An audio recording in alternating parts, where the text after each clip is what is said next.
fake news.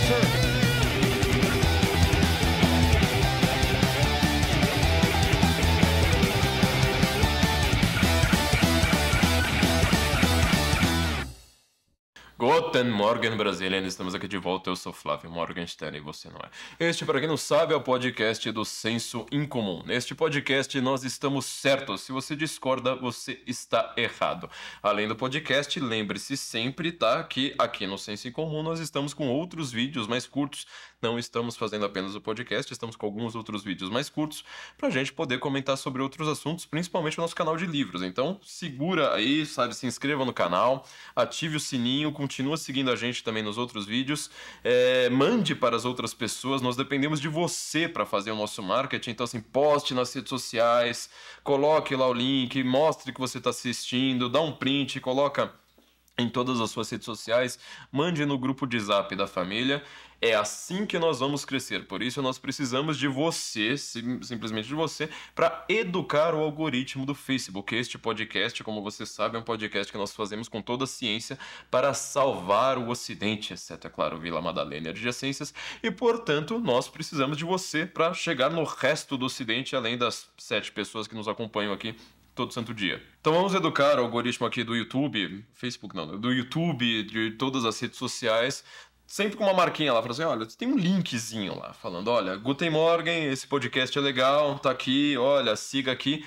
As redes sociais, principalmente o YouTube, vão entender este link que você deixou como uma espécie de elogio, assim. Então ela vai lá e vai recomendar este vídeo para outras pessoas. Pode reparar que todos os grandes vídeos, todos os grandes podcasts e canais do YouTube, eles aparecem nas suas recomendações, ali do ladinho, tá?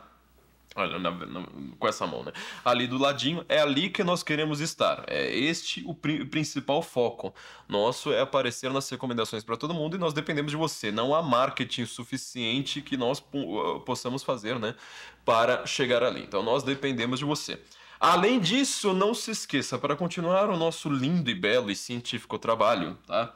É a gente deixar mais inteligente e perder amigos, nós também dependemos do seu Pix. Então, não se esqueça, você está assistindo a gente, já abre também a sua conta bancária, coloca uma mão na consciência e outra na carteira, faça-nos um Pix. Tá aqui um QR Code aqui no cantinho. Além disso, né, fácil para você lá, nossa chave Pix é Flávio Morgen, M-O-R-G-E-N,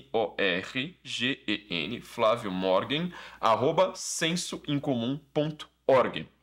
Fazendo-nos um Pix, a gente continua fazendo esse trabalho aqui. Nós dependemos de você para a gente ter algum financiamento, porque a gente não recebe dinheiro do MEC, não recebemos dinheiro do George Soros, de ninguém.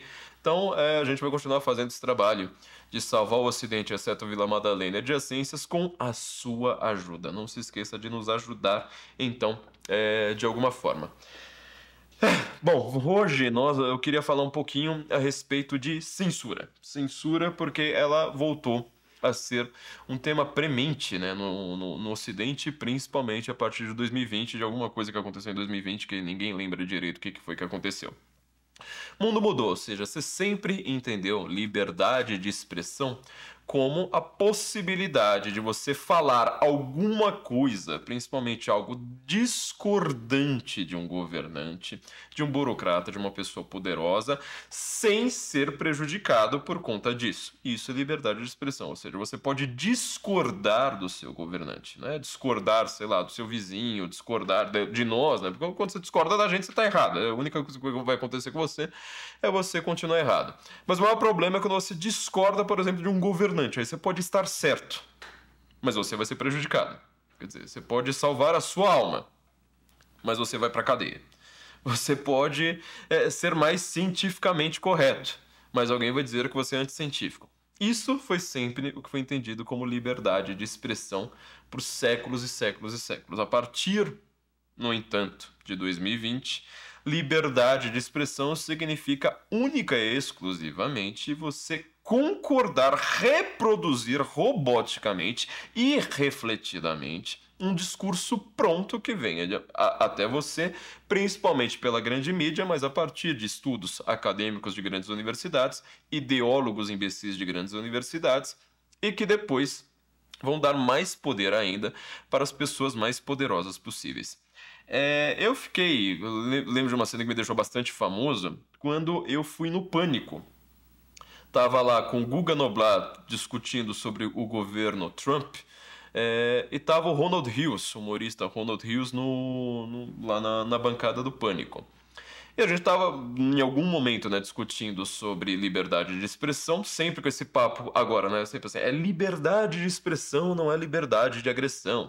Liberdade de expressão não inclui fake news. Liberdade de expressão não pode incluir desinformação. Liberdade de expressão não pode incluir discurso de ódio, pois isso não está protegido pela liberdade de expressão. Esse é principalmente um argumento que você vê que ele é pego pronto de gente que falou isso nos Estados Unidos. Porque até a ideia de que o Estado não pode coibir alguém de falar algo é algo que só um americano pode falar por causa da Constituição americana, não é nem algo da língua inglesa, é algo especificamente dos Estados Unidos. Porque a Constituição americana, a primeira emenda da Constituição americana diz: o Estado não pode proibir um discurso tal, tal, tal, tal, tal. Repara, o modelo, a forma como isso é colocado em texto é radicalmente diferente do modelo brasileiro. Na Constituição americana, você vai lá na primeira emenda, tá lá, o Estado não pode. Quer dizer, é um direito negativo. Você tem o direito de o Estado não interferir na sua vida. Isso que é entendido como um direito negativo. Aqui no Brasil, o 5º artigo da nossa Constituição diz: o Estado garante a liberdade de expressão. Ops. Você entendeu o que está acontecendo aqui, né? Quer dizer, quando você fala em português, uma coisa como o Estado, né, a fake news não está protegida pelo Estado, você pegou esse discurso pronto dos americanos, porque foi como os americanos conseguiram criar uma estrutura sintática para dizer que existe liberdade de expressão, mas isso não está protegido. Ou seja, o Estado aqui pode intervir. É uma forma, mais uma vez, ainda vou ter que fazer um episódio só sobre isso, mais uma vez, de hiperinterpretação. Uma das grandes crises que nós estamos vivendo no século XXI é uma crise de interpretação. Ou seja, você pega um texto, está lá dizendo, olha, o Estado não pode interferir, e você consegue forçar para dar uma interpretação de tal modo que você leia. Ah, mas neste caso específico, não está escrito no texto, mas eu estou interpretando que o Estado pode. Isso só para dar um panorama geral, né, para essas pessoas que falam tanto em projetos de lei, sei lá, política indo para cima e para baixo, de que não é assim que está funcionando os problemas do mundo, né? Eu lembro como eu brincava com o pessoal que falava assim, ah, mas nós precisamos, por exemplo, proibir o comunismo. Bom, você imagina, tem lá um projeto de lei no Brasil que passa e fala assim, está proibido o comunismo. Aí chega, sei lá, essas pessoas mais espertinhas, né, da esquerda brasileira, e fala assim, ah, mas você sabe, o comunismo ele é ditatorial. Bom, como vocês também são ditatoriais, então eu também vou proibir vocês. Reparou como a bomba vai explodir nas suas mãos? É por isso que eu sempre fui contra resolver na canetada, sempre fui contra a tal da lava-toga, lembra lá da ideia da CPI da lava-toga? Vai ver quem é que tava lá, sabe, como presidente e subpresidente, né, vice-presidente para relator do negócio. Na hora que você vê quem que era, você fala assim, cara, a chance desse negócio dar certo era 0, e a chance desse negócio virar uma bomba atômica na nossa mão era de mais ou menos 1.000.000%. Quer dizer, não adianta as coisas terem nomes bonitinhos. A forma como você interpreta é que vai gerar alguma consequência prática, uma materialização, uma concretude para aquele discurso. Então, assim, a grande briga que está acontecendo no século XXI, você já deveria ter percebido isso sem que eu precisasse falar para você, não é uma briga por lei, não é uma briga por projetos de lei, é uma briga por quem interpreta o que está numa Constituição, o que está no papel, o que está num paper, o que está num estudo acadêmico, o que alguém disse na grande mídia, assim por diante.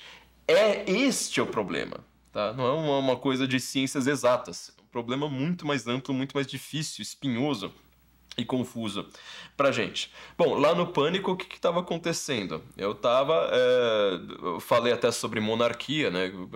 Acho que foi o Daniel Zimmermann, que ele falou sobre, por que a gente já não monta lá alguma monarquia? Eu falei que eu era a favor, né, do sistema monárquico, expliquei lá, mas imagina como é que eu falar no Pânico, né? Você tem mais ou menos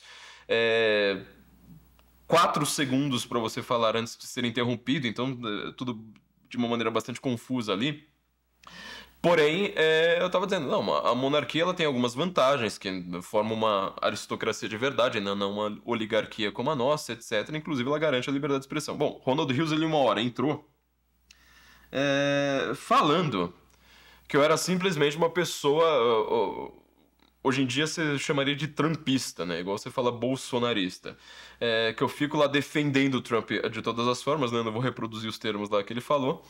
Todo mundo deu aquela risada. Eu falei assim, olha, né, eu sou uma pessoa que defende a liberdade de expressão.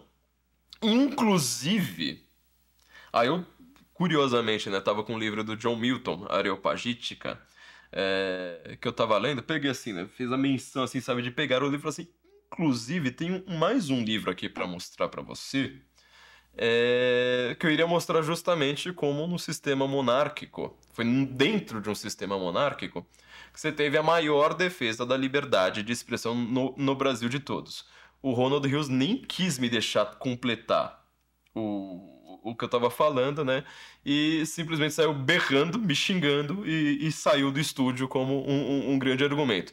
Quem não viu esse vídeo, vamos deixar um trechinho aqui pra você.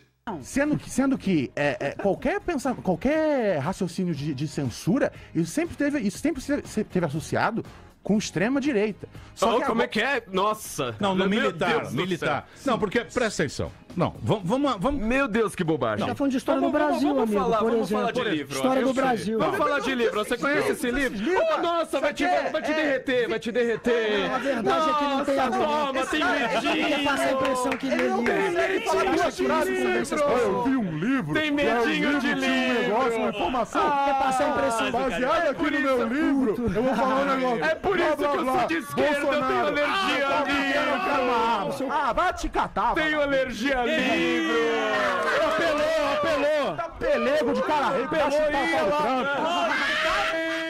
Bom, eu só quero fazer um parêntese inicial sobre isso, né? Você reparou que enquanto eu estou falando com o Ronald, eu só falo essa coisa, você tem medo de livro, sabe?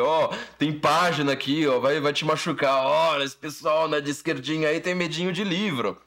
Repara quantas vezes o Guga Noblar me interrompe. Repara quantas vezes ele tenta falar alguma outra coisa nada a ver, que é pra eu perder a linha de raciocínio e cair na dele. Se você quer debater, uma expressão em inglês é difícil de traduzir, né? Você tem que pegar um tema e stick with it, né? Quer dizer, se grude naquele negócio, não deixe ninguém te interromper. O cara tá querendo falar agora sobre não sei mais o que, aí você fala, Trump, mas e o Trump fez aquele negócio lá no Coreia do Norte? Ignora. Siga a linha de raciocínio. Porque senão você começa a tentar falar de 30 coisas ao mesmo tempo, você não vai falar nenhuma delas inteira. Então o que eu fiz ali? Pode reparar, né? Guga começa a falar, mas eu não vou ler esse livro e tal. Eu falo assim, então, é meu argumento. Você não vai ler este livro. Eu leio.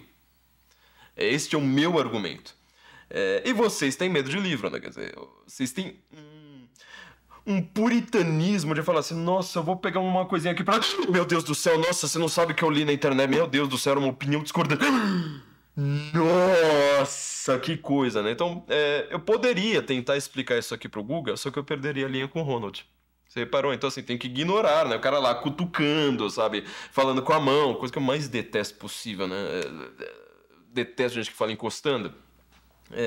O cara ele tava lá tentando me fazer perder a linha de raciocínio, né? Eu tinha conversado até antes desse... Eu vou dar um making of aqui, né? Eu tinha até conversado com uma pessoa que tinha trabalhado com o Guga e falou assim, qual que é do cara, né? Falou assim, o cara é informado, ele lê bastante, você vai chegar lá nele, ele vai estar com todas as informações possíveis e imagináveis sobre o tema, então assim, ele é uma pessoa muito bem informada. Só que ele é aquele cara que ele vai tentar te desestabilizar. Eu falei assim, tá, beleza, né?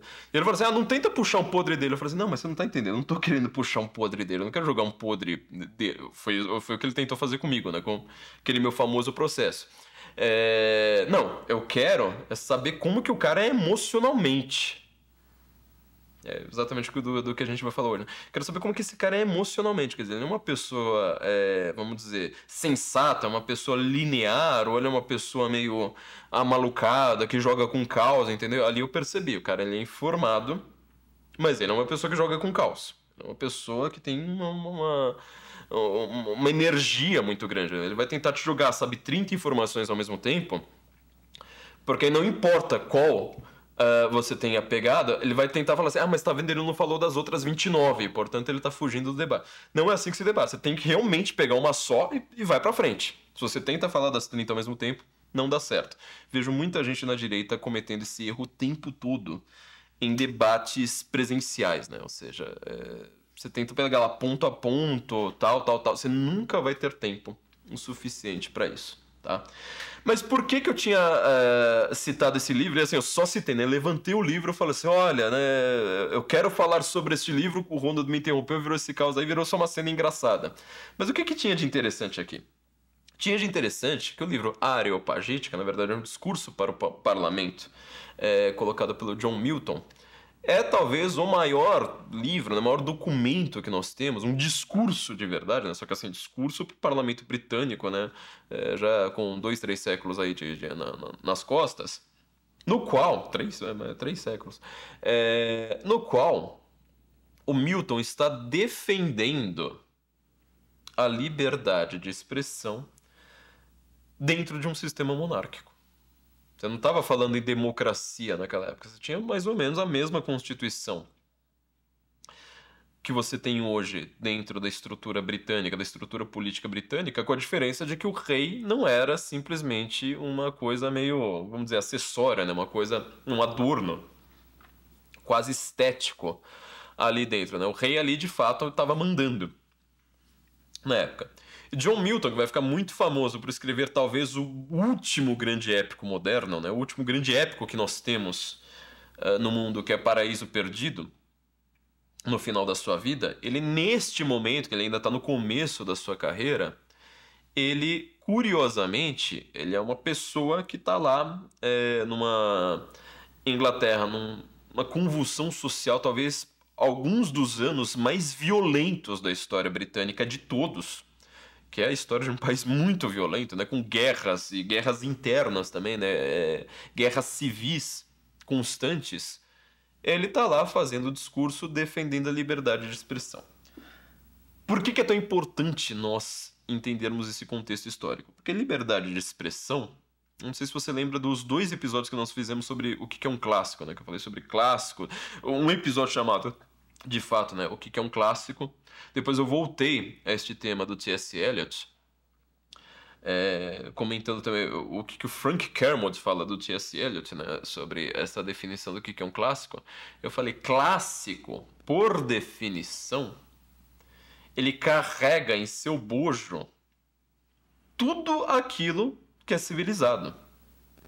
Portanto, não é que um clássico é um livro que você goste. Não. É uma coisa muito maior que isso.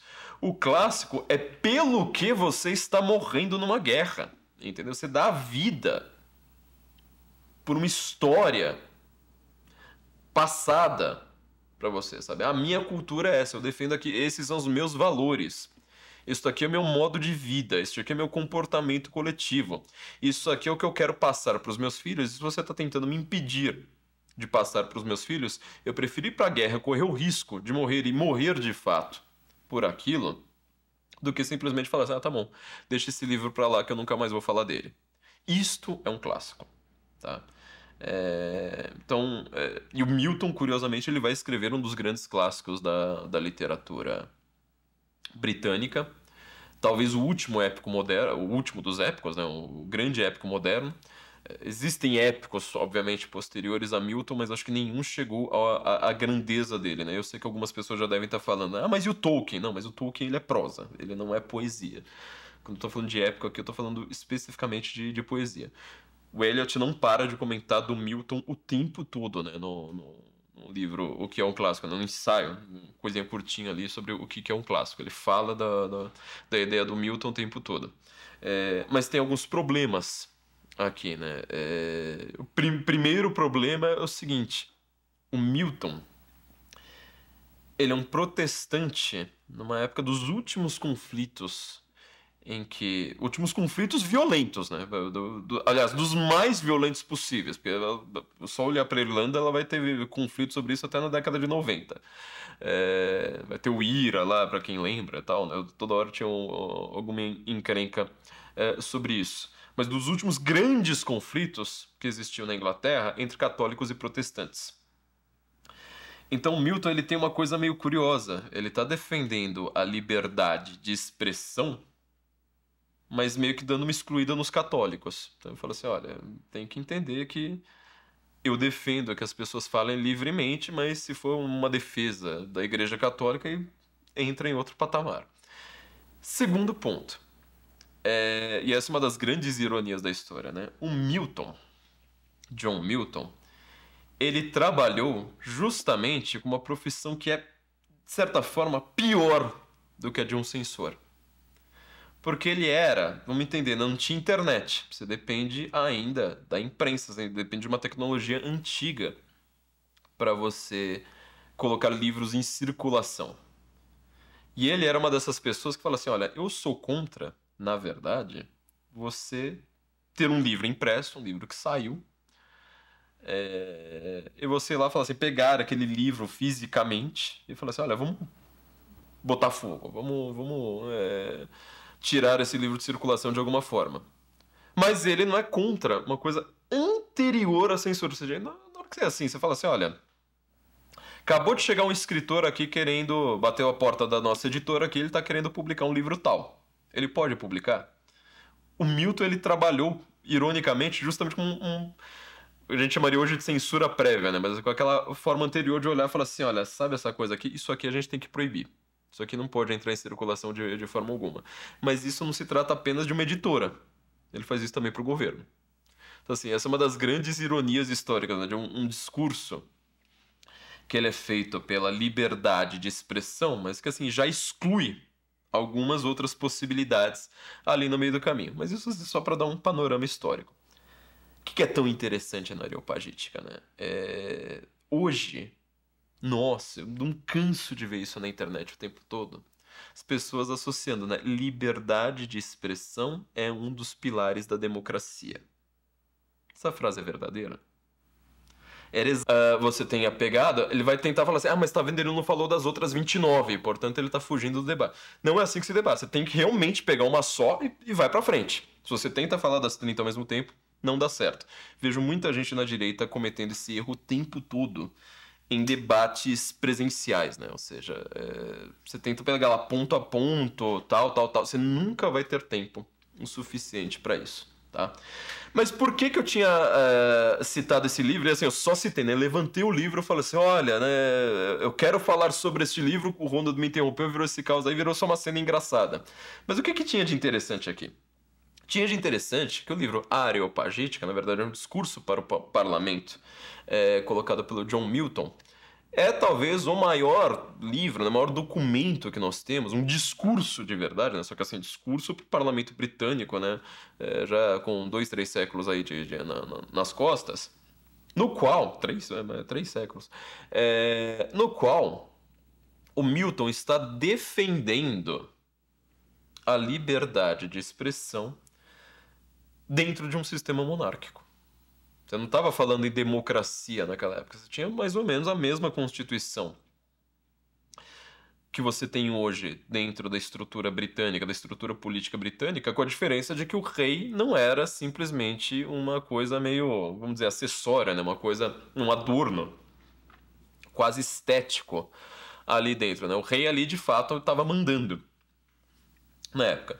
John Milton, que vai ficar muito famoso por escrever talvez o último grande épico moderno, né? O último grande épico que nós temos no mundo, que é Paraíso Perdido, no final da sua vida, ele neste momento, que ele ainda está no começo da sua carreira, ele, curiosamente, ele é uma pessoa que está lá numa Inglaterra, numa convulsão social, talvez alguns dos anos mais violentos da história britânica de todos, que é a história de um país muito violento, né, com guerras e guerras internas também, né, guerras civis constantes. Ele está lá fazendo o discurso defendendo a liberdade de expressão. Por que é tão importante nós entendermos esse contexto histórico. Porque liberdade de expressão, não sei se você lembra dos 2 episódios que nós fizemos sobre o que é um clássico, né? Que eu falei sobre clássico. Um episódio chamado, de fato, né? O que é um clássico. Depois eu voltei a este tema do T.S. Eliot, comentando também o que o Frank Kermode fala do T.S. Eliot, né? Sobre essa definição do que é um clássico. Eu falei, clássico, por definição, ele carrega em seu bojo tudo aquilo que é civilizado. Portanto, não é que um clássico é um livro que você goste. Não. É uma coisa muito maior que isso. O clássico é pelo que você está morrendo numa guerra. Entendeu? Você dá a vida por uma história passada para você, sabe? A minha cultura é essa. Eu defendo aqui, esses são os meus valores. Isso aqui é meu modo de vida, isso aqui é meu comportamento coletivo. Isso aqui é o que eu quero passar para os meus filhos. E se você está tentando me impedir de passar para os meus filhos, eu prefiro ir para a guerra, correr o risco de morrer e morrer de fato por aquilo, do que simplesmente falar assim, tá bom, deixa esse livro para lá que eu nunca mais vou falar dele. Isto é um clássico, tá? E o Milton, curiosamente, ele vai escrever um dos grandes clássicos da literatura britânica, talvez o último épico moderno, o último dos épicos, né, o grande épico moderno. Existem épicos, obviamente, posteriores a Milton, mas acho que nenhum chegou à grandeza dele, né? Eu sei que algumas pessoas já devem estar falando, mas e o Tolkien? Não, mas o Tolkien ele é prosa, ele não é poesia. Quando eu estou falando de épico aqui, eu estou falando especificamente de poesia. O Eliot não para de comentar do Milton o tempo todo, né? No livro O que é um Clássico, no ensaio, uma coisinha curtinha ali sobre o que é um clássico. Ele fala da ideia do Milton o tempo todo. Mas tem alguns problemas aqui, né? O primeiro problema é o seguinte: o Milton, ele é um protestante numa época dos últimos conflitos últimos conflitos violentos, né? Aliás, dos mais violentos possíveis, porque só olhar para a Irlanda, ela vai ter conflito sobre isso até na década de 90. Vai ter o IRA lá, para quem lembra e tal, né? Toda hora tinha alguma encrenca sobre isso. Mas dos últimos grandes conflitos que existiam na Inglaterra entre católicos e protestantes.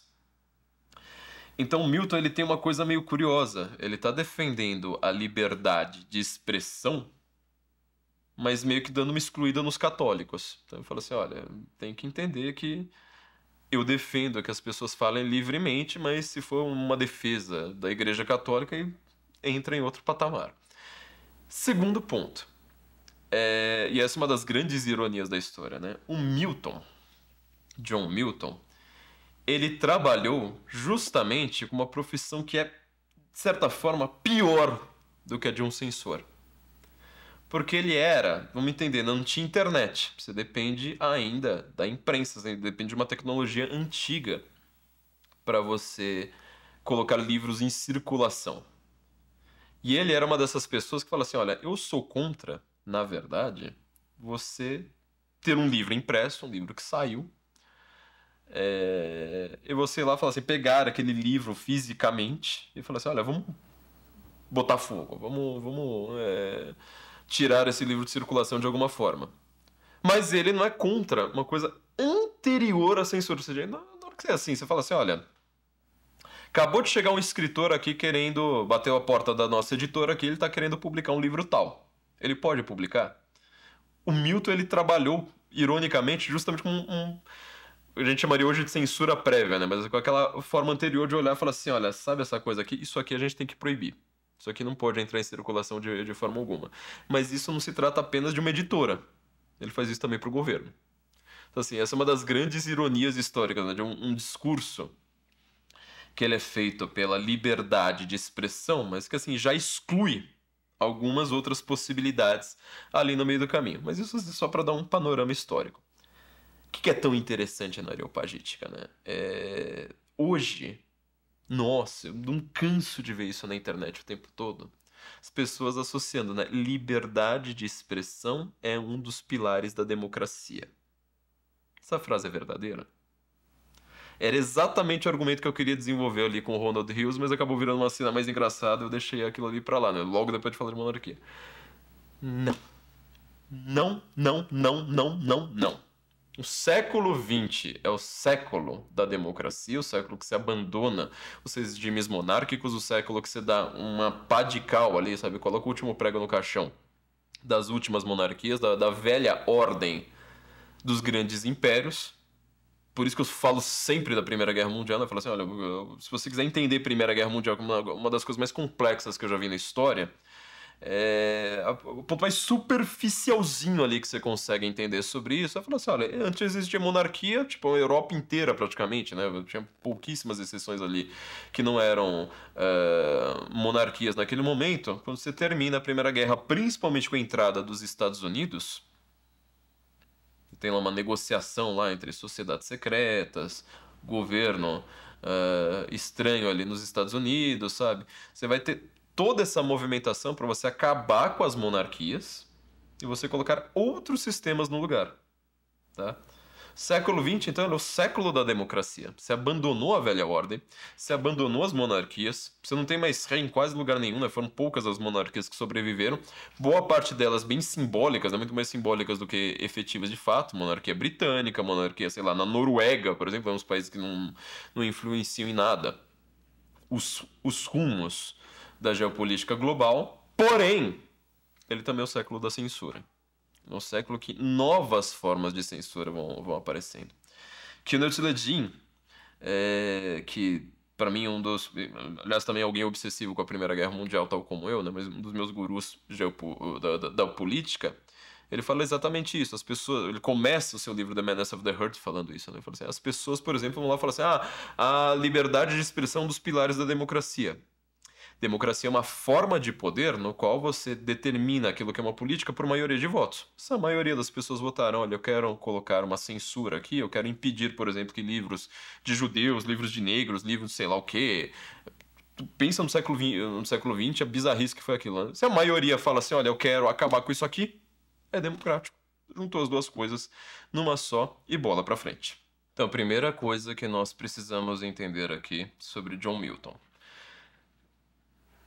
Todo mundo deveria ler este discurso, Areopagítica, tá? O livro, assim, ó, entra na livraria do Senso em Comum, já faz as suas compras do mês lá, nos dê algum dinheiro, além do Pix, tá? Além do Pix, você também vai entrar ali, livraria.sensoemcomum.org, compre, procura lá para... Areopagítica é difícil de digitar, tá bom, procura por John Milton. John Milton é fácil, você vai lá, compre este livro, mas assim, é um discurso que você tem que ler, anotar, assim, cada um dos pontos lá, marca lápis ali do lado, assim, decore as frases, é muito importante para nós termos esse discurso, tá? Como eu falei, para a gente resolver o século XXI, nós precisamos olhar lá para trás. Todo mundo está tentando resolver o século XXI. Mas é o Congresso, o presidente do Senado... Meu, ignora. O que muda o mundo são os clássicos. São pessoas que já fizeram isso com o Império Romano, meu. Tenta derrubar o Império Romano pra você ver. Você acha que o Brasil é uma coisa complicada? Tenta vencer o nazismo, tenta vencer a União Soviética, entendeu? Você tem que estudar esses caras. Você tem que estudar os caras que derrubaram ditaduras brutais, os grandes totalitarismos. Tem adaptações? Tem, óbvio, né? Eu vou colocar na formação Senso em Comum também, né? Tudo isso aí tá voltando ao ar, tá? O Guten Morgen Go... Primeira Guerra Mundial, nosso curso sobre a Primeira Guerra Mundial. Estamos fazendo os últimos ajustes aí nessa semana. Eu espero que, assim, em questão de, sei lá, talvez daqui a 2 semanas, isso aí a gente já consiga colocar tudo no ar de volta. Tem nosso curso lá sobre como vencer, como sobreviver a uma ditadura. Tem também nosso curso sobre a Primeira Guerra Mundial, vai estar tudo lá, tá? E eu faço algumas análises comentando, falo assim, olha, isso aqui, sabe, esse livro aqui, ele no passado ele funcionava, agora precisa de uma adaptação, tal. Mas você precisa ter esse arcabouço, entendeu? Precisa ter esse repertório de referências com os quais nós consigamos ter um diálogo, tá? Ou seja, ter uma comunidade no sentido mais original do termo, uma comunidade de falantes. Lembra como eu completei, né, a ideia lá do... O que é um clássico, já no nosso segundo episódio, que eu estava falando, olha, o que o Eliot está preconizando é uma comunidade de gosto, ou seja, pessoas que tenham gostos mais elevados, mais profundos, mais maduros. O gosto pelo clássico. Pessoas Que quando você vai lá querer falar assim, olha, mas você pensa uma coisa que é ista, ou pensa uma coisa que é fóbico, não sei mais o quê. Ora, se você tem um gosto mais elevado, você consegue falar assim, olha, mas você já leu Areopagítica? Ó, eu tenho uma referência aqui que é shakespeariana, eu tenho uma referência aqui de Santo Agostinho, eu tenho uma referência mais elevada do que uma discussão política comezinha que ela, na história, ela entra como pó. Ela entra como mera, sei lá, você tem que pensar como que você vai ser lembrado daqui a 3 séculos, entendeu? Isso é o que faz diferença, ou seja, você precisa ter um gosto pela eternidade, algo que não está no tempo, algo que está fora aqui do tempo, algo que possa, de fato, ser levado, né, pelos séculos, e aliás para fora dos séculos. Então assim, a Areopagítica, né, do John Milton, é um dos maiores discursos que nós precisamos ter em consideração. Nós precisamos saber, nós precisamos conhecer este texto, que vai nos dar, assim, sabe, um respiro muito maior do que ficar assim, numa discussão entre o que é desinformação e o que é fake news, e o que é liberdade de expressão, etc. Mas lembra do que eu tô falando, né? Ista e fóbico, é basicamente com este tipo de sufixo que você tem destruído os pilares da liberdade de expressão. Hoje em dia, um jovem, ele não é mais como o jovem dos anos 80, ele não é um punk, ele não é um cara que ficou ouvindo, sei lá, né, quando o Capital Inicial fazia músicas contra a ditadura militar. Ele é um jovem que, muito pelo contrário, ele está preocupado em falar assim, olha, como que nós podemos controlar os discursos nas redes sociais adequadamente? Ou seja, não é mais uma forma da ditadura militar, agora é o meu controle para as pessoas não chegarem a outros tipos de discurso. Por isso que eu falei, agora eu tô tentando lembrar em qual episódio foi, acho que se eu não me engano foi quando eu falei sobre a era da idolatria. Eu comentei ali naquele episódio que você chega numa nova forma de puritanismo. A estrutura de pensamento, de ação, de comportamento, de agrupamento coletivo. Também falei isso, né, quando eu falei do nosso modelo tribal, né, de pensamento, foram vários, política de identidade, né, naquele episódio eu também falei bastante sobre isso, que esta estrutura, né, de você montar novos agrupamentos sociais, né, homem contra mulher, heterossexual contra homossexual, não sei mais o que, isso aí, primeiro lugar, lembra muito a sua pré-adolescência, ou seja, aquilo que é uma marca de identidade fundamental, sua primeira marca tribal, marca psicológica tribal. Eu fiz um comparativo com gostos musicais, né? Que na minha época a gente debatia, as grandes brigas na escola era entre os pagodeiros e os roqueiros. Veja se tem esse tipo de discussão hoje, né? Não, hoje em dia todo mundo é funkeiro, 99% dos adolescentes são funkeiros, então a cultura está completamente homogeneizada. E em segundo lugar, isso é uma marca de identidade, né? Primeira marca psicológica de identidade tribal que você tem. Isso é, assim, fundamental. Precisávamos estar escrevendo o tempo inteiro sobre isso. Tá? E em segundo lugar, que essa marca tribal você está querendo destruir a tribo vizinha. Então, isso aí gera uma forma de neopuritanismo. Ou seja, você fala, o contato com uma opinião divergente na internet é o mal do século. Você pode reparar como ele usa essa informação. Desinformação é o mal do século. Eu vi na Globo News, vocês vão estar vendo isso daqui a uma semana quando eu estiver gravando, então assim, conta aí uns 10 dias antes de quando você estiver vendo esse podcast, alguém apareceu na Plim Plim News lá falando, olha, acontece isso e aquilo, né, nos debates aí que estão acontecendo, a Folha lançando denúncias graves, etc. Mas o mal do século é a desinformação.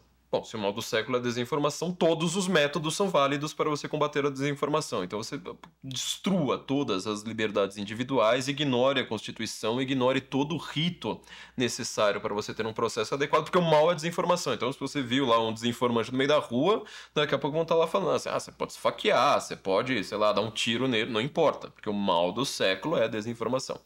Esta é a forma de entendimento deles. Como que eles fazem isso, né? Lembra de novo, né? Marcas, ó, ista e fóbico, né? Esse discurso é não sei o que, ista ou esse discurso é fóbico. O que esses sufixos estão fazendo? Eles estão categorizando outras formas de discurso discordante deles, mesmo que seja uma discordância pontual. Sobre, sei lá... No Brasil a gente não tem essa discussão, então vou até aproveitar, né? Como não é um tema que nos afete... Olha para os Estados Unidos, olha para a Europa neste momento, né? Treta que está acontecendo na Inglaterra agora. Pegar o tema, por exemplo, da imigração. O cara vai lá, ele fala assim, olha, eu acho que a imigração deveria ser, sei lá, desta forma. O outro vai lá e fala assim, olha, eu acho que a imigração deveria ser um pouquinho diferente, deveria ser mais ou menos daquela forma. Ah, então isso aqui é xenofóbico. Ah, isso aqui é racista. O que essas palavras... que não tem nada a ver com o que o cara disse, o cara não falou sobre raça, o cara não falou sobre medo de estrangeiro, o cara não falou nada sobre isso. O que elas estão marcando? Elas estão pontuando essa tribo rival de uma maneira puritana, ou seja, eu não posso nem encostar nesse discurso, esse discurso ele não merece nem ser ouvido, ele precisa ser aniquilado da sociedade como um todo, porque ele tem sentimentos negativos. Quer dizer, essa pessoa não é racional o suficiente. Logo, se essa pessoa ela tem sentimentos violentos, perigosos, exagerados, o que essa pessoa diz não é válido. Pra você ter uma ideia de como que isso aí é poderoso, né? Eu lembro quando o Luiz Lacombe tinha o programa dele na Band... O último programa dele foi um programa sobre o que é direita. Ele tinha me chamado, né, justamente o Alan dos Santos e eu para conversar sobre isso. Foi um debate assim, puramente, sabe, coisa de madame. A gente falando lá com toda calma, olha, veja bem, veja bem, veja bem, veja bem. E no meio dessa discussão, a gente falou sobre o Brexit. E o Brexit naquela época, né, quer dizer, a população britânica foi lá e falou assim, olha, aqui tem um referendo, vocês querem continuar participando da União Europeia? A população britânica disse não. A maioria ali deu 50% mais um, falou assim, olha, não queremos mais fazer parte da União Europeia. O que os burocratas da União Europeia responderam? Como é que eles interpretaram o fato? É um fato, não dá pra você fazer uma outra leitura, mexer nos números, nada. Você dá uma nova interpretação. Ele fala assim, essa votação não foi válida. Você estava na Plim Plim News o tempo todo. Procura lá por Plim Plim News Brexit. Você vai ver como você vai achar isso aí com toda a rapidez do mundo. Eles disseram, essa votação não foi válida porque essa população, essas pessoas que votaram pelo Brexit, estavam desinformadas. Então, peraí. Agora a democracia não é mais válida, né? O voto, né? 50% mais um não é mais válido. Porque eu acredito que essa população foi desinformada. Então, ela estava com sentimentos errados na hora de votar. Nós precisamos fazer uma nova votação com uma propaganda massiva ali em cima dos grandes canais de mídia, né? E tal, para desfigurar aquele tipo de voto. Naquela época, inclusive, usaram... Olha o tipo de argumento, né? Falaram que aquela população era majoritariamente idosa. Quer dizer, os mais velhos votaram, sendo que os mais jovens não votaram. E se os mais velhos votaram, não vale, porque eles não estarão vivos. Enquanto que os jovens estarão vivos. Portanto, você tem que basicamente pegar só os votos dos jovens. Basicamente isso que eles falaram. Procura isso, tá? Pesquise sozinho. Você vai ver que você vai encontrar isso aí com toda a rapidez do mundo. Não é uma invenção minha, tá? Então, como você marca negativamente um discurso contrário ao seu?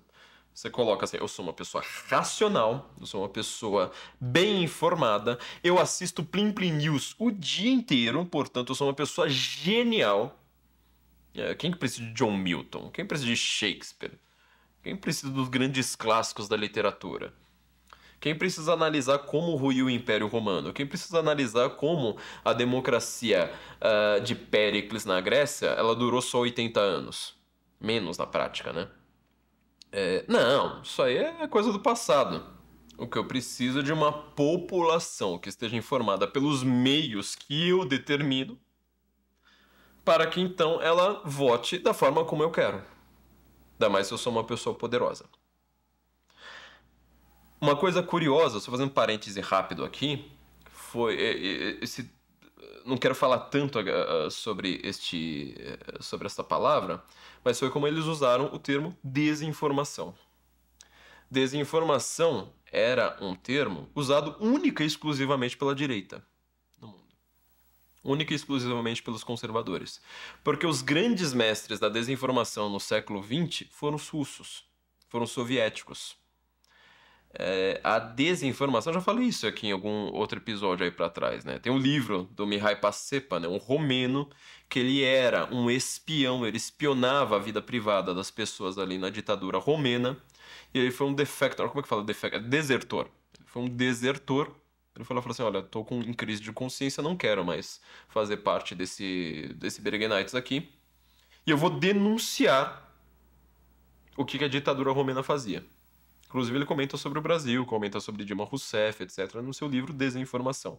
Veja se é um livro que ele está sendo citado pelos poderosos hoje do Brasil. Tenta achar aí alguma referência a desinformação. Tá vendo como a desinformação é perigosa? Não, eles falam, mal do século é a desinformação, só que eles dão uma nova interpretação a este termo. Para o Mihai Pacepa, para todo mundo que falava, acusava a desinformação russa o tempo todo, um modo dos soviéticos, dos comunistas, de criar uma narrativa no qual as pessoas acreditariam, a desinformação é o seguinte: você vai chegar num país inimigo e você vai criar, por meios oficiais, uma narrativa, uma teoria da conspiração, entendeu? Vai falar assim, eles vão acreditar nisso aqui. E aí você joga por meios oficiais. Então, por exemplo, que os russos, tô falando dos russos, dos comunistas ainda, da época ali da União Soviética, né? O que os soviéticos fizeram tanto nos Estados Unidos? Você vai ver isso na série Americans o tempo todo. O maior alvo de desinformação, por exemplo, né, foi o senador McCarthy. Porque o McCarthy era um perseguidor, né, da desinformação russa. E o McCarthy falava assim, olha, tem comunista em Hollywood, tem comunista em Wall Street, tem comunista ali pra cima e pra baixo. O que você faz? Você cria, pelos meios oficiais, por Hollywood, justamente pelas grandes universidades, pela Ivy League, pelo New York Times, pela CNN, pelo 60 Minutes, ela vai criar uma narrativa de que o McCarthy é um maluco. O McCarthy, ele é uma pessoa, um Alex Jones, né, da época. Ele acredita que existe comunista embaixo da cama. A gente sabe que não existe comunista nenhum nos Estados Unidos e, portanto, acredite sim nesses caras. McCarthy era um populista, era um político ruim, era uma besta quadrada, mas assim, depois que ele morreu, décadas depois, descobriu-se que tinha agente da KGB pago pela KGB, assim, não sei os números agora, não lembro de cabeça, mas ele falou assim, deve ter, sei lá, 5 mil comunistas em Hollywood. Descobriram depois que ele morreu que o número era, sei lá, 30 mil, 40 mil, era um negócio assim, infinitamente maior, né, pra época, do que ele tinha pensado. Ou seja, a desinformação, ela necessariamente exige que você tenha acesso aos meios principais de crença da população. Mídia, academia, política, show business, hoje seriam as celebridades, né, os influencers, coisa desse tipo. Isso é desinformação. Quer um exemplo mais recente? Glenn Greenwald, em 2017, salvo engano, 17, 18, ele falou do Marcelo Taz no Brasil. Porque o Taz começou a fazer algumas críticas ao que o Glenn Greenwald estava fazendo. Isso assim, antes de Vaza Jato, Vaza Tog, essas coisas todas que a gente tem comentado. E aí ele foi lá, o Glenn Greenwald, ele revelou um e-mail do Departamento de Estado, salvo engano, do Departamento de Estado, eu posso estar confundindo o órgão, mas era um e-mail do governo americano, o cara que controlava as narrativas, ainda no governo Obama, tá? Antes de Trump, antes dessa coisa toda, em que o cara tava lá dizendo assim, ele manda uma mensagem São dois agentes americanos conversando entre si, e o cara vai lá e fala assim, olha, aqui eu tô lidando com a questão, principalmente com um grande comunicador do Brasil, que é o Marcelo Taz. O Marcelo Taz, ele tem muito seguidor, tem milhões de seguidores no Twitter, e a gente tá falando aqui sobre a guerra na Síria. Guerra na Síria.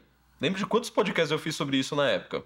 Eu comentei nos episódios lá pra trás, né? Putin contra o mundo, Terceira Guerra Mundial e tal, que a Hillary Clinton estava, ela como secretária de Estado do Obama, olha como isso faz tempo, né? Já dá a impressão que é outro mundo do que a gente tá vivendo. Eu falo assim, de 2016 pra cá o mundo mudou muito mais do que da Guerra Fria até 2016. Não canso de martelar essa frase.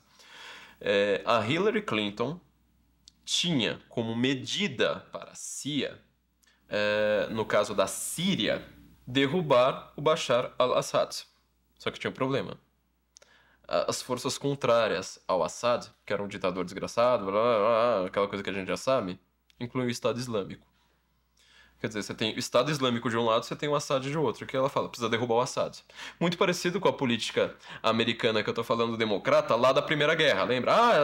Esses monarcas, eles são todos... monarquia é uma coisa velha, né? Tudo ditador. Então derruba a monarquia, vai virar democracia, tudo pronto. Você não tá vendo quem tá entrando no lugar. Você não tá vendo quem é contra essa monarquia. Entendeu? É o mesmo modelo, ou seja, você tem dois problemas aqui, um problema é aqui, outro problema é aqui. Vamos derrubar este probleminha aqui, e aquele problemão lá ele vai ser resolvido democraticamente. Guerra do Iraque, a mesma coisa, sabe? Derruba lá o Saddam Hussein, vira o caos no país logo depois. Você não sabe o que esse ditador, não tô defendendo o ditador, você não sabe o que as forças contrárias desse ditador. Mubarak no Egito, a mesma coisa. Mubarak era um ditador razoavelmente controlado pelo Ocidente. Assassino, genocida, babá. Tirou o Mubarak na Primavera Árabe, com a ajuda inclusive do Janet Sharp lá, que eu vivo citando como um livro que nós precisamos ler, né, para derrubar um ditador. A democracia vai florear no Egito. O que acontece? Entra a Irmandade Muçulmana, em 3 meses mata mais que o Mubarak matou em 30 anos. Entendeu? Esse é o tipo de problema. Aí, na época, tá, o Departamento de Estado, ou sei lá, eu não lembro qual órgão dos Estados Unidos, foi lá, conversou e falou assim, olha, aqui no Brasil, para melhorar a percepção do governo Obama ainda, né, ou seja, do que a Hillary Clinton estava fazendo na Síria, ele falou assim, eu tô conversando com o Marcelo Taz, ontem nós tivemos um jantar maravilhoso, assim, nossa, o cara foi super simpático aqui e tal, ele já tá postando, ou seja, tá defendendo a política da Hillary Clinton para a Síria, ou seja, ficar do lado do Estado Islâmico, né, para derrubar o Assad, ele está defendendo aqui para os seus milhões de seguidores.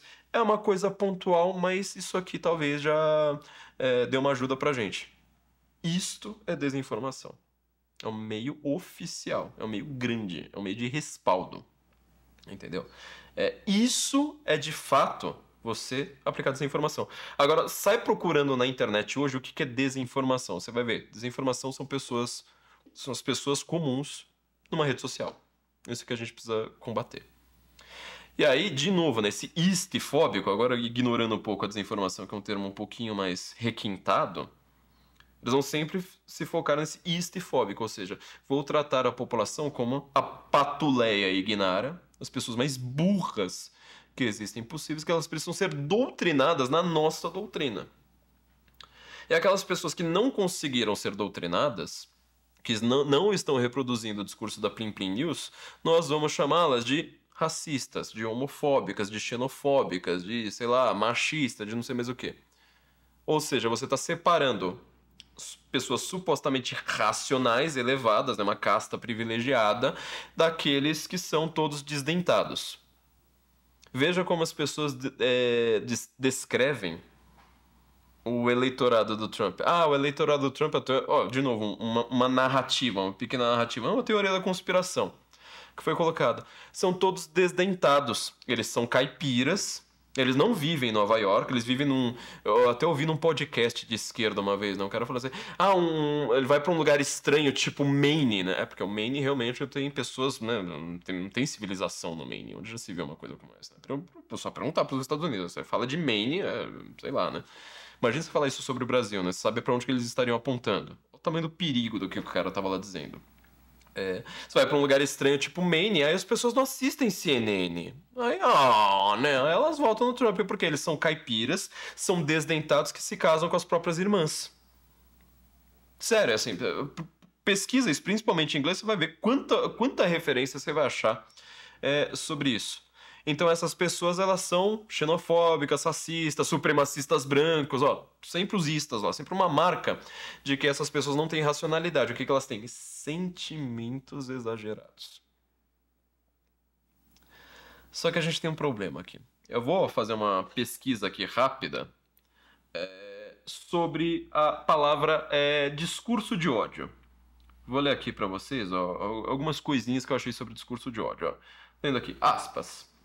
A nova fase do plano, ou seja, um plano para combater as desinformações, dedica-se ao combate à desinformação e a fenômenos associados, como discurso de ódio e práticas de contestação democrática de assédio às instituições. Assédio às instituições, não, porque uma instituição ela pode ser assediada. Olha o tipo de termo que está sendo usado, né? Como você olhar assim para um, sei lá, você olha lá para um prédio lá em Brasília e fala assim, prédio, ó, vamos ali atrás, ó, porque, sabe, né? Você vai lá, passa a mão no prédio, entendeu? Isso para mim, é um assédio a uma instituição. Olha o tipo de termo que é colocado. A partir de uma perspectiva multidisciplinar e abrangente. Por que é multidisciplinar? Porque tem um monte de estudo acadêmico por trás, tem FGV por trás, tem o FRJ por trás, tem NetLab por trás, tem um monte de CNPJ, entendeu? Que tá lá produzindo relatório o tempo todo lá pra mãozinha dele. Olha esses caras aqui, né? Olha aqui a extrema-direita bolsonarista de novo. Olha isso aqui, né? Sei lá, os antidemocráticos, não sei mais o que. Tudo que eles fazem é tentar te associar a algum terminho que pareça que você é uma pessoa irracional e perigosa.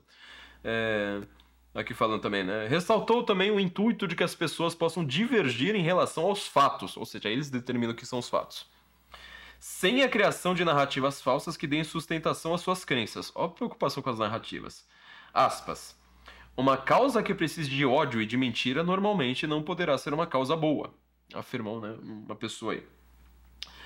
Mais um pouco. A nova fase do programa dedica-se a combater fenômenos sociais associados, né, como discurso de ódio, prática de contestação... bom, aqui é repetição da mesma coisa, mas nesse sentido serão promovidas iniciativas de defesa da ordem democrática e constitucional. Tá escrito errado aqui, mas enfim, eu não posso esperar muita gramática aqui dessas pessoas que estão tentando enfiar censura em cima da gente. Agora, repare, né, ele nunca está definindo o que é discurso de ódio. Só que ele está dizendo que essas pessoas são pessoas que têm ódio dentro de si. Entendeu?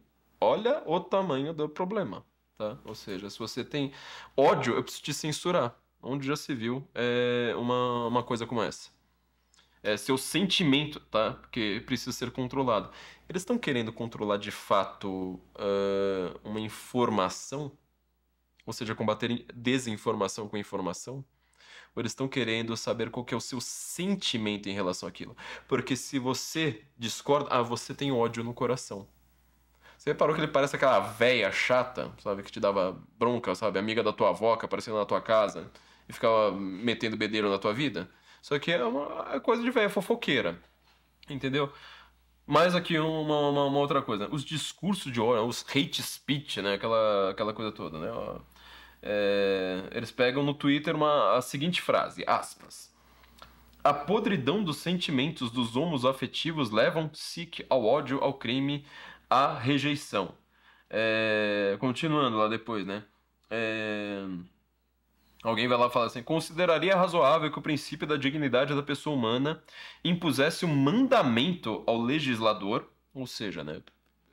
Você quer colocar um mandamento no legislador. Um tipo de frase perigosa de alguém que, na verdade, deveria estar seguindo o legislador e não colocando mandamento no legislador.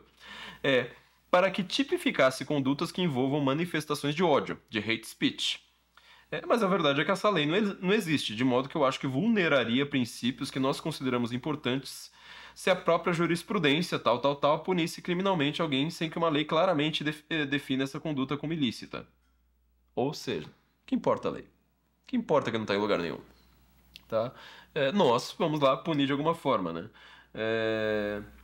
Então, essa expressão hate speech, né, de origem norte-americana, lembra que eu falei, ó, isso aqui não é de origem da língua inglesa, não, é de origem especificamente americana.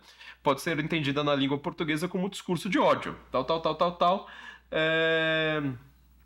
Trata-se de expressão que vai designar a possibilidade de, a título de garantia constitucional da liberdade de expressão, acobertarem-se manifestações de pensamento ilimitadas, como declarações de ódio, de desprezo e de intolerância, algo que seria vedado pelo direito brasileiro, uma vez que todas as garantias constitucionais devem ser preservadas de forma harmônica, sem sobreposição de uma sobre outra. O que isso tem a ver, né? Tipo, você ter uma ordem harmônica no direito, com você falar assim, olha, eu quero proibir, então, né, um discurso porque ele está se valendo de ser protegido pela liberdade de expressão. Quer mais um pouco? Vamos lá, estão lá fazendo campanha contra o discurso de ódio. Não a liberdade de opinião. Ou seja, se você tem uma opinião que eles definem da cabeça deles, que é discurso de ódio, não é mais liberdade de expressão. Então o Estado pode, sem lei nenhuma, sem definição nenhuma, sem clareza nenhuma, pode enfiar a botina no seu pescoço. Vamos lá, um lugar lá, lançou em perfis nas redes sociais, é assim que se tem também, né, uma atuação jurídica, né? Lançou em perfis nas redes sociais uma campanha contra o discurso de ódio. O vídeo reúne frases com ameaças e diz que discurso de ódio não é liberdade de opinião e que liberdade de expressão não é liberdade para cometer crimes. Aí obviamente estão lá falando daquela pessoa que você já imagina que eles estejam falando. Bom, o que a gente tem aqui de tão importante? Isso aqui recai numa coisa que o professor Olavo de Carvalho, né, chamou de teoria da pessoa odiosa. Quer dizer, você trata alguém, né, todo mundo odeia aquela pessoa, portanto alguma coisa de odiável aquela pessoa deve ter. Você nem não fez nada, você não explicou nada, não tem definição nenhuma, não tem clareza de nada. Você simplesmente vai lá e fala assim, olha, tá todo mundo dizendo que essa pessoa tem discurso de ódio, portanto essa pessoa tem discurso de ódio. E você deve odiar aquela pessoa. Você entende uma coisa que tá aqui subjacente esse discurso o tempo todo? Que é o seguinte... Você está dizendo que essas pessoas são... se eles têm discurso de ódio, são desinformadas, são irracionais, né? Precisam de um choque de civilização, de iluminismo, entendeu? Só que quem tem ódio a essas pessoas é quem está legislando. Não são essas pessoas que têm ódio. Não consegue achar o ódio dessas pessoas. Você simplesmente fala assim, olha, as pessoas estão levantando questionamento. Eu odeio questionamento. Portanto, o que as pessoas estão dizendo... Você reparou na inversão? Na última hora, você quer calar essas pessoas de toda forma porque você odeia essas pessoas. É na hora que você vai dar o veredito final, você fala assim, porque esta pessoa tem um discurso de ódio. O professor Olavo de Carvalho, eu não encontrei o texto dele, né, que ele fala sobre isso, ele faz uma análise da Sarah Palin. Porque ela entrou para a mídia como uma pessoa burra, sendo que ela foi uma pessoa que explicou a guerra da Ucrânia quase 10 anos antes de ela ter acontecido. Ela era tratada como uma caipira, simplesmente por ela ter muito trejeito do Alasca, né? Sempre muito preocupado com o Alasca, que é um estado meio tipo igual ao Acre para o Brasil, né? Estado que os americanos não levam a sério, apesar de ser uma economia importante, apesar de ser muito rico, né? Ou seja, quem mora em Aspen é muito rico, mas é um cara completamente isolado do resto dos Estados Unidos. E ela foi tratada como uma das primeiras pessoas a ser tratadas igualzinho o Donald Trump. Ou seja, você não consegue levá-la a sério. Se a Sarah Palin diz, nossa, meu Deus do céu, onde já se viu, essa mulher é burra, como que alguém consegue ouvir essa mulher assim por diante? É quando você iria verificar, né, o que a Sarah Palin tinha de tão odiável, era simplesmente a mídia dizendo que ela era odiável. Olha, a Sarah Palin, ela tem discurso de ódio, ela causa ódio, portanto ela é repugnante. Então quem é que tem ódio de verdade? As pessoas que estão criticando a Sarah Palin e não ela própria. Você entendeu essa dinâmica? Essa dinâmica é fundamental para nós desmistificarmos o que está acontecendo com o mundo hoje. Ela é muito pesada. Porque você fica lá descrevendo. E olha como é repetitivo, né? Quantas vezes eu falei a palavra ódio aqui? E é uma palavra que, se duvidar, o nosso algoritmo deve estar nos punindo por isso. Eu lembro, por exemplo, quando o Nigel Farage ele falou em um discurso, acho que foi logo depois do Brexit, que, sei lá, ele fez um discurso lá na Comissão Europeia e ele em algum momento, né, fala que muita gente tinha ódio de não sei mais o quê. E aí, tipo, só chama lá naquela cinetinha lá e fala assim, eu só quero pontuar que a palavra ódio foi proferida. Meu Deus, puritanismo, entendeu? Puritanismo invertido, é o puritanismo materialista. Ai, meu Deus do céu, né? Falar ódio. Ai. Mas ele não tava falando eu tenho ódio, eu não tava falando tenho ódio, ele tava simplesmente usando a palavra, uma descrição objetiva do negócio. Aí você vê como é que é hipnótico, né? Contato com esta palavra é igual, sei lá, uma mãe falando pra criança assim, ó, não fale um palavrão. Não é que a criança está criticando, não pode falar o palavrão, aqui é a mesma coisa. Se você tiver um contato com qualquer uma dessas coisas, acabou. Por que eu não consigo achar o artigo do professor Olavo de Carvalho, né, falando da Sarah Palin? Porque assim, quando você procura Olavo de Carvalho, discurso odioso, mesmo colocando a Sarah Palin, você só vê, né, ó, como Olavo de Carvalho influenciou a radicalização bolsonarista. Como, de novo, mergulho no Olavo de Carvalho, guru do bolsonarismo. Os discursos de ódio de Olavo de Carvalho na obra Nova Era, a retórica do ódio, o Olavo de Carvalho, o onipresente oráculo do bolsonarismo. Quer dizer, sempre essa repetição. Tá? Sempre essa repetição. O que a gente tem de grande problema aqui? Primeiro lugar, as pessoas que estão tentando controlar o discurso, elas estão falando como se elas fossem científicas, né? Eu tô aqui, ó, puro, acima da história, acima dos acontecimentos terrenos. Sou completamente imparcial, impávido, impertérrito aqui em cima da sociedade. E eu tô dizendo que um lado só tem ódio. As pessoas não estão percebendo isso. As pessoas da direita não estão percebendo isso. Melhor pontuar dessa forma. Elas tentam falar, mas é a esquerda que tem discurso de ódio. Não tem que negar esse negócio. Segundo, esta pessoa que está acima, supostamente acima, né, ela se coloca acima, como se os fatos terrenos aqui da nossa matéria bruta não as afetassem. Essa pessoa, na verdade, ela tá cheia de ódio. Ela tá espumando de ódio. Ela olha pra mim e tá babando. É o censor lá, sabe, dos órgãos oficiais, que tá aqui vendo o vídeo falando assim, vamos ver se ele vai falar o nome de tal pessoa pra, nossa, a gente poder calá-lo. É as ONGs lá, sabe, do Felipe Neto, é o Humaniza Redes, é o NetLab, é a FGV, tem na UNB também, entendeu? Como se o que movesse essas pessoas não fosse ódio puro.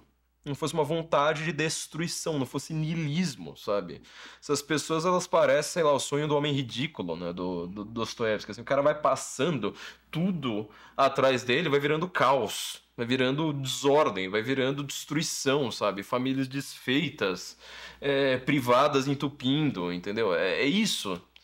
É o que acontece com essas pessoas. Mas elas dizem que nós é que temos discurso de ódio, nós é que precisamos ser censurados. Toda a civilização, tudo aquilo que foi a base do Ocidente precisa ser destruído porque nós é que temos ódio. Ele é uma pessoa que tá chegando aqui, ó, tudo calminho, assim, sabe?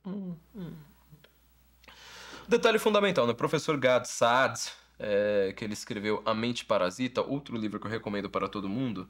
E olha que ele é da turma lá dos ateus, né, materialistas e tal. Vive no podcast do Sam Harris, acho que ele tinha alguma amizade com Christopher Hitchens, salvo engano também. Ele apareceu um buchicho dele recentemente porque ele falou que a Kamala Harris foi a pior aluna que ele teve em quase 30 anos de docência universitária. Ele falou assim, não, mas eu falo com todas as letras. Ela era a mais burra das alunas que eu tive. Assim, era inacreditável como ela era ruim, né, como aluna. No seu livro A Mente Parasita, ele comentou sobre o processo de tomada de decisão. É um processo do marketing, que é muito aplicável ao marketing político. E nós podemos colocar isso aqui em consideração. As pessoas, sempre quando falam em democracia, ela presume aquilo que se chama, o pessoal da economia adora usar esse termo, né? É o eleitor racional. Ou seja, alguém que ele está calculando ali, quase como uma planilha de Excel, né? Falando assim, olha, eu quero votar naquele candidato que ele potencialize uma coisa que eu quero potencializar, né? E diminua alguma agrura minha. se política fosse racional assim, você teria só eleições com 100% de votos, basicamente. Porque todo mundo iria votar, inclusive os próprios outros candidatos iriam votar aquele que é o melhor candidato. Isso é uma patacoada. O professor Olavo de Carvalho sempre comentava do pessoal da Escola Austríaca de Economia, né, quando comentava sobre a ideia do Friedrich Hayek, né, que ele dizia, como é que era? Toda a composição, né, das escolhas sociais, das escolhas econômicas, né, iria acabar gerando uma sociedade, a ordem espontânea. Iria acabar gerando uma ordem melhor na sociedade por conta das escolhas, assim, caóticas, né, da população. Ele falava, isso é a coisa mais ridícula do mundo. A escolha que eu tenho, a escolha que todos nós aqui, essa minha audiência inteira junta tem, não vale a escolha de um senador, entendeu? A ordem da sociedade não é causada por nós, é causada pelo cara lá, não é causada por causa do departamento de marketing da Nike, entendeu? Que escolha que eu te falei, quer dizer, o que me foi apresentado, a escolha que eu tenho a partir do que me foi apresentado, ela é nula. Quem escolheu o processo foi lá o presidente da Nike, foi lá o diretor de marketing da Nike, assim por diante. Bom, nós somos seres racionais ou nós somos seres sentimentais?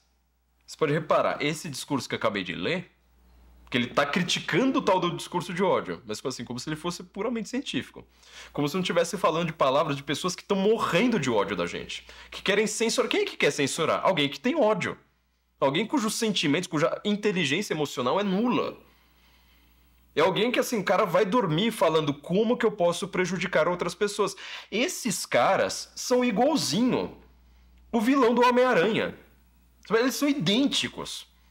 Porque, assim, eles só têm maldade dentro de si, eles não conseguem abrir a boca pra não falar uma maldade, tipo, como eu vou prejudicar alguém? E não contente com isso, ele é tão caricato, esse discurso de vilão sei lá, do Capitão América, tão caricato, que ele ainda tem aquele mesmo clichê, sabe? Aquele vilão que, assim, toda hora que ele para e vai fazendo o discurso, ele fica descrevendo os planos malignos dele.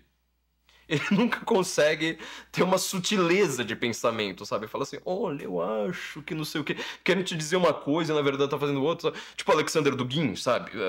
Tá lá, tá falando, olha, nossa, na verdade eu sou super a favor da direita, olha, votem no Hugo Chávez, sabe?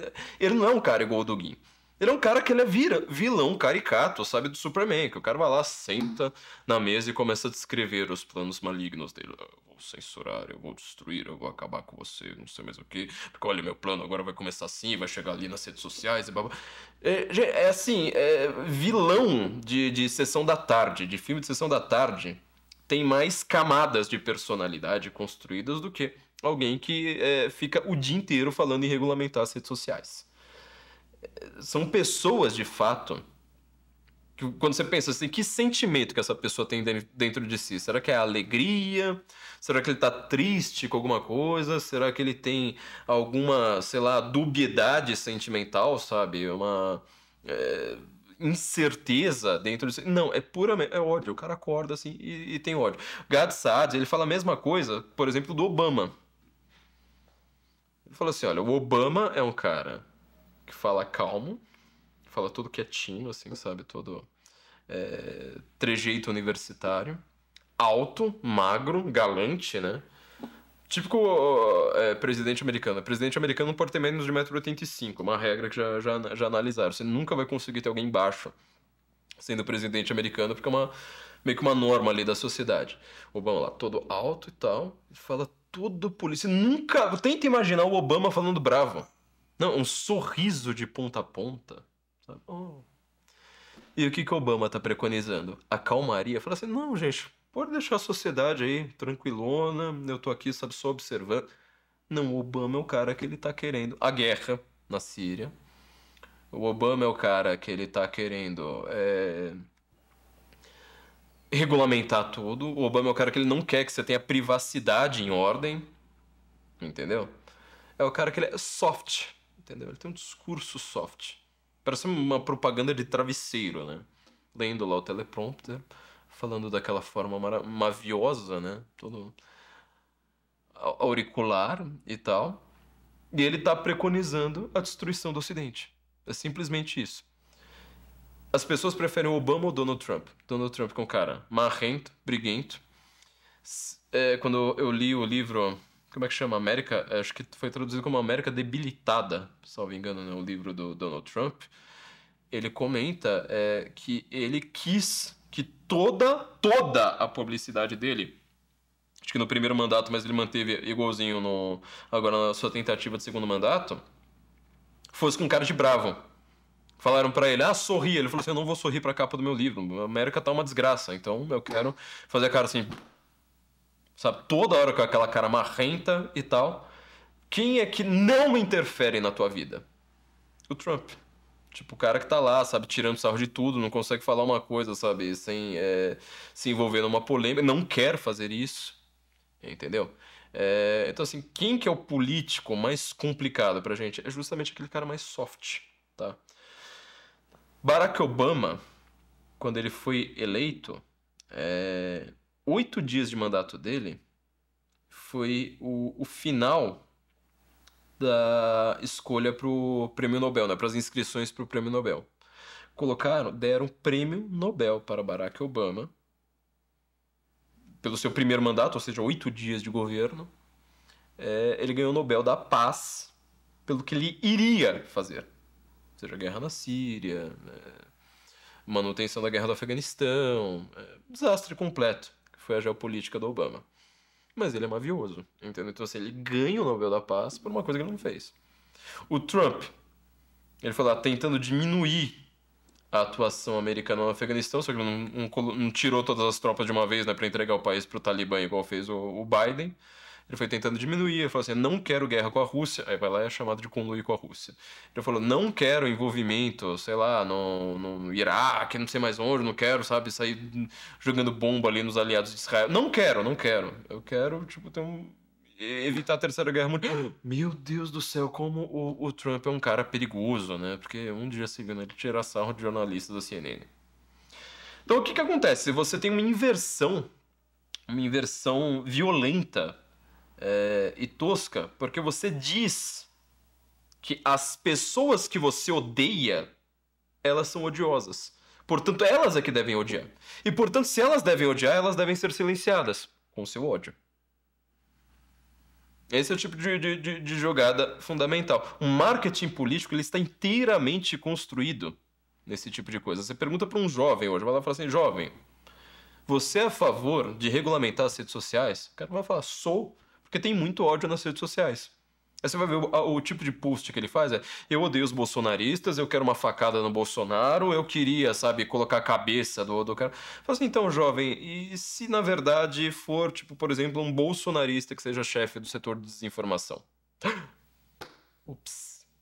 Problema, né? Ou seja, ele se acha racional por uma escolha sentimental.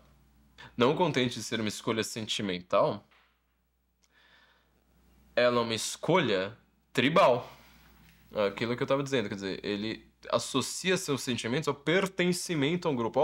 Eu sou agora daquele grupo que fica lá na Fátima Bernardes o dia inteiro. Todo dia tem lá alguém do meu grupo na Fátima Bernardes. Tem alguém do meu grupo sendo defendido pela Plim Plim News. Eu tenho alguém do meu grupo no Fantástico. Eu tenho alguém do meu grupo dizendo que é o maior perseguido de todos lá na parada, não sei mais o quê.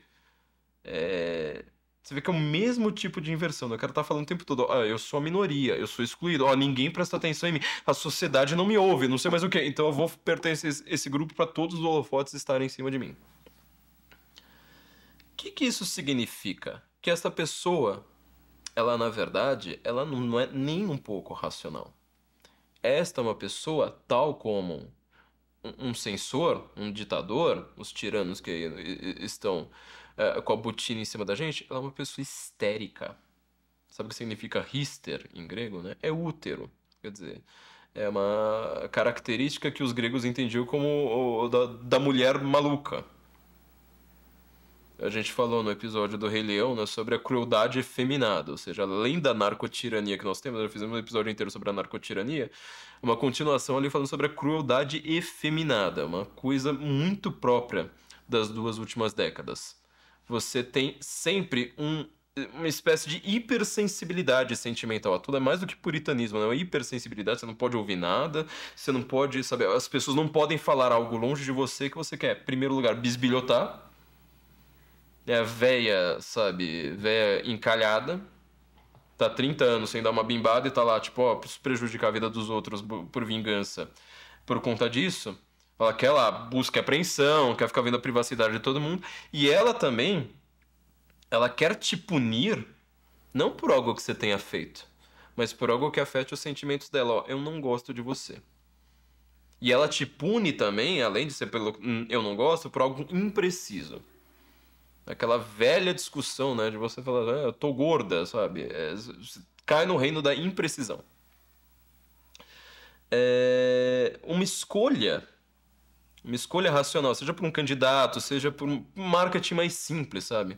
Ela envolve alguns passos, a gente também comentou aqui, né, principalmente no episódio sobre influencers, né? Se influencers são gente, a gente falou sobre essa dinâmica de como você faz as suas escolhas, por exemplo, por um produto, né? Você acha que, sei lá, o Gad Saad fala disso, né? Você acha que um produto...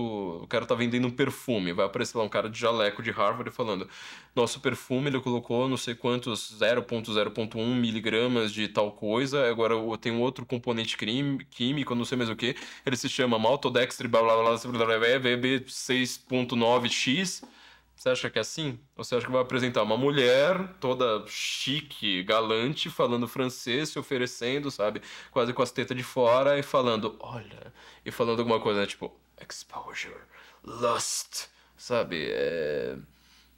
J'adore, vendendo sexo e luxúria de alguma forma. É exatamente o tipo de coisa que está envolvido. Ou seja, você tem primeiro, antes de mais nada, você tem uma escolha sentimental. Você quer afetar o sentimento daquela pessoa. Depois, você quer ter uma escolha... primeira escolha afetiva. Depois você chama de escolha conativa. Ou seja, você quer um comportamento daquela pessoa. E por último, você vai afetar a razão daquela pessoa. Aí você vai chegar no nível cognitivo. Esse tipo de coisa que eu li aqui, né? Você tem ódio nas redes sociais, precisam controlar o seu ódio nas redes sociais, tem assédio às instituições, tem não sei mais o que. Ele tá apelando o seu lado cognitivo... Principalmente, se você fica repetindo ódio, ódio, ódio, ódio, ódio, ódio, ódio, ele tá apelando pro seu lado cognitivo. Lembro, de novo, né, do professor Olavo de Carvalho, que quando ele começava a debater com esse pessoal que queria ser metido a cientista, né? Porque eu acredito na ciência, porque não sei mais o que, o cara só juntava lá e falava assim, você acha que quando você fala a palavra ciência 5 vezes no mesmo parágrafo, você está sendo científico, você está sendo racional, ou você está fazendo um apelo barato à retórica sentimental? Esse é o tipo de jogada que nós temos na linguagem que as pessoas não percebem. Elas fazem isso o tempo todo, elas caem nessa o tempo todo sem perceber. Enquanto, tá? Junta tudo isso aqui. Enquanto que se você quisesse realmente ser racional, como que deveria ser toda a, vamos dizer, a propaganda aqui, né? Tipo, eu quero censurar aqui adoidado. Você teria que explicar o que é que está em volta. Primeiro se apela ao cognitivo. Depois se apela a algo conativo, ou seja, algo comportamental. E lá por último, lá no cantinho, sabe, nos restolhos da sua mente, aí você fala assim, olha, também tem um lado sentimental. Entendeu? Fala assim, primeiro, olha os problemas que isso aqui está causando na sociedade. O problema tal, tem famílias sendo desfeitas, tem, sei lá, as pessoas estão endividadas, a sociedade não está indo para frente porque agora as pessoas têm o problema XYZ. Você repara que eu consigo, por exemplo, defender a criminalização das drogas com isso. Você repara que eu consigo defender os problemas do aborto com isso. Eu consigo defender o problema do desarmamento. Eu consigo defender que os impostos estão muito altos. Eu consigo defender que nós temos de ter pautas familiares. Só que eu não consigo defender censura. A censura eu preciso justamente do seu lado histérico em primeiro lugar. Falar assim, primeiro a sua histeria. Primeiro tudo aquilo ali que tá dentro de você, sabe? Ali no cantinho ali, que você quer vomitar em cima da primeira pessoa que aparecer na sua frente, sabe? Primeiro tudo seu ódio. É isso que eu preciso apelar ao seu ódio para eu defender que eu sou contra o discurso de ódio. Entra no perfil do Felipe Neto. Sabe? Veja os tweets lá, como é que o Felipe Neto conversava com as pessoas que o criticavam. Que agora ele fala assim, eu não falo mais palavrão, porque eu não sei o quê. Quer dizer, alguém que tá apelando o tempo inteiro a um sentimentalismo exacerbado. A histeria coletiva. Ou seja, eu não quero, tipo, olha, todo mundo racional aqui. Qual que é a minha vez de falar? Tenho apenas 1 minuto e meio. Ok, vamos falar com calma. Vamos analisar o problema. Qual que é o seu ponto? Ah, você discorda de mim? Tá bom, então vamos analisar aqui a sua discordância. Talvez eu tenha algo a complementar. Não, ao contrário. É histeria. Falar, olha, tem ódio nas redes sociais, tem desinformação, tem não sei mais o quê. Precisamos regulamentar. Sem regulamentação, olha, o caos vai acontecer.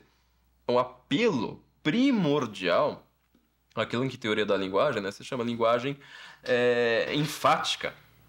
Né? Um apelo ao tu, ó, você. É um desespero sentimentaloide.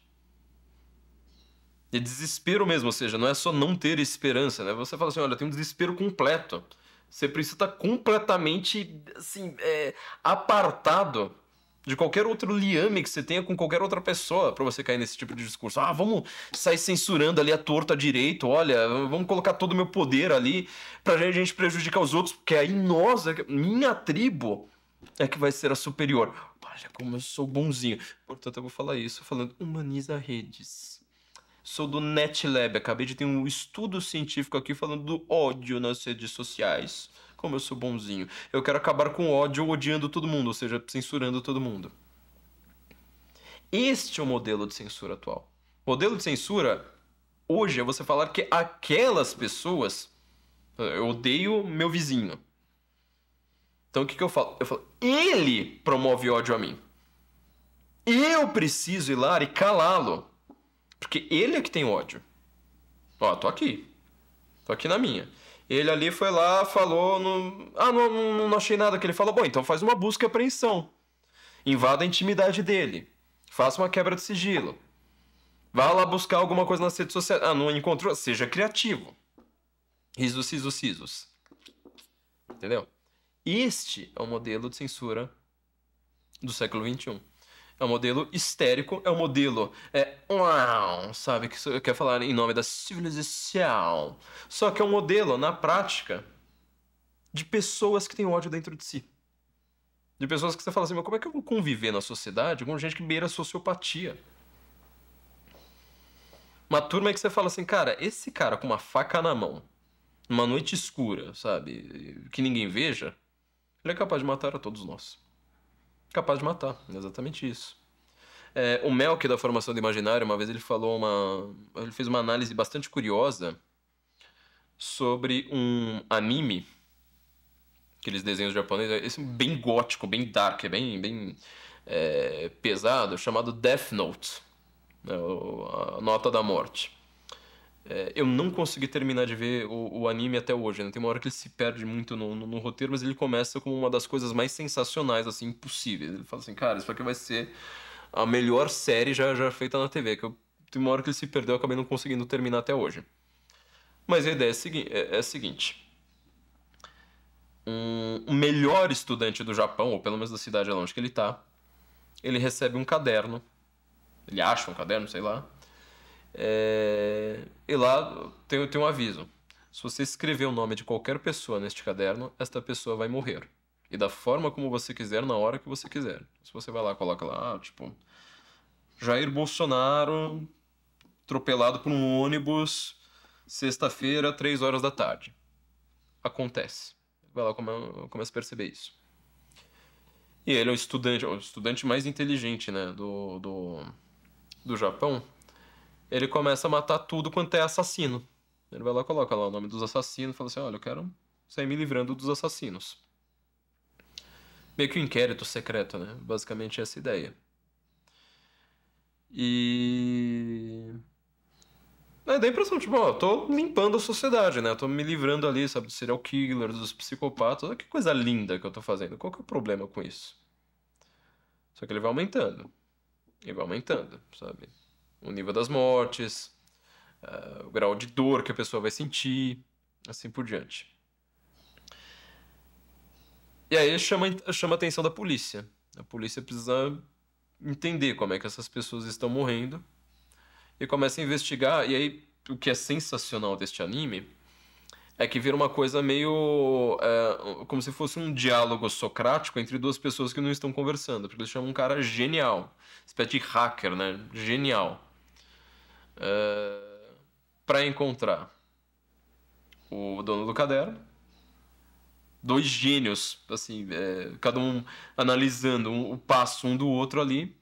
E o dono do caderno, assim, tipo, cada hora falando assim, olha, vou ter que fazer uma coisa aqui mais hard pra eu não ser pego. Então, assim, a premissa é uma coisa, assim, meio, assim, de quebrar a cabeça. É bem dark, né? Bem pesado mesmo. Tem uma hora que trava o estômago de você ver tudo aquilo ali acontecendo. E o Melk, ele falou uma coisa. Ele falou assim, cara, você imagina um troço desse, então, na mão de um Felipe Neto. Você acha que não teria escrito lá? Começa com Jair Bolsonaro, Carlos Bolsonaro, Eduardo Bolsonaro, não sei mais o que. Malafaia. E vai descendo, vai descendo, vai descendo, vai descendo. Você acha que em quanto tempo não tá meu nome lá, não tá o seu nome lá? Você entendeu o tamanho do problema dessas coisas? Essas pessoas que dizem combater o ódio, elas morrem de ódio. Um ódio, assim, espumante, completamente irracional por toda a sociedade. Só que elas falam mansinho, igual Barack Obama, sabe? Ganhando lá seu prêmio Nobel antes de iniciar 2 guerras.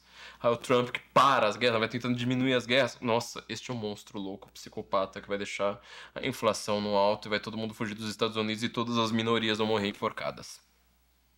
Saia do discurso, vá pra realidade, entenda como a vida é.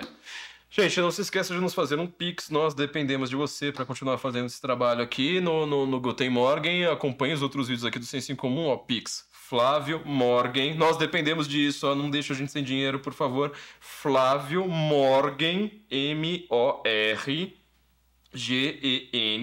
@sensoincomum.org. Tem o QR Code aqui para você já não nos pagar um café de uma maneira mais rápida.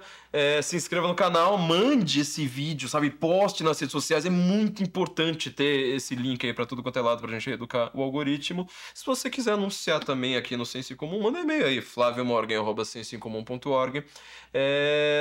Nós recompensamos bem nossas empresas. Você tá vendo como a nossa audiência tá crescendo. Então, anuncie aqui na gente também. E nós nos encontramos na semana que vem. Guten Morgen, Brasília. Encha o nosso rabo de dinheiro e salve o Ocidente. Encha o nosso rabo de dinheiro e salve o Ocidente. Se você quer perder amigos e ser mais inteligente, encha o nosso rabo de dinheiro e salve o Ocidente. Encha o nosso rabo de dinheiro e salve o Ocidente. Encha o nosso rabo de dinheiro e salve o Ocidente.